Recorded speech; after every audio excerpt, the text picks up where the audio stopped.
శ్రీవారి ఆలయంలో శాంతి హోమం ప్రారంభమైంది. యాగశాలలో శాంతి హోమం కొనసాగుతోంది. కాగా రాత్రి 10 గంటల వరకు ఈ హోమం జరగనుంది. అయితే ఆర్జిత సేవలకు ఆటంకం కలగకుండా ఒక్కరోజే హోమం నిర్వహిస్తున్నారు.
రైట్, ఇదే అంశానికి సంబంధించి మరింత సమాచారం మా ప్రతినిధి మహేష్ అందిస్తారు. మహేష్, చెప్పండి. శ్రీవారి ఆలయంలో శాంతి హోమం ప్రారంభమైనట్టుగా తెలుస్తోంది.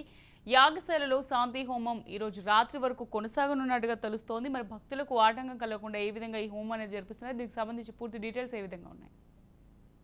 అమూల్య, ఏదైతే తిరుమల లడ్డూకు సంబంధించి కూడా విభిన్న కథనాలు రావడంతో పాటు విభిన్న మనోభావాలు దెబ్బతీసే విధంగా కూడా ఈ లడ్డు వ్యవహారం కూడా చోటు చేసుకుంది. గత 3-4 రోజుల్లో కూడా ఈ లడ్డూకు సంబంధించి కూడా పలు అనుమానాలు కూడా భక్తులకు దారితీసింది.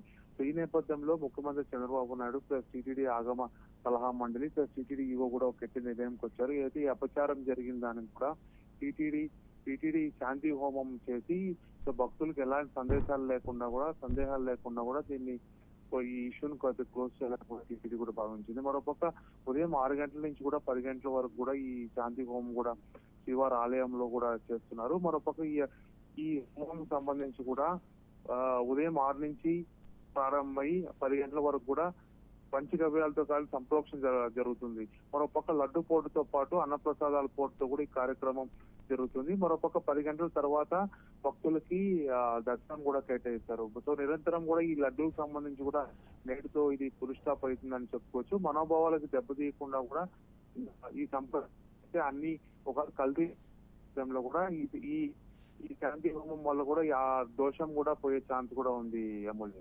Right, thank you Mahesh.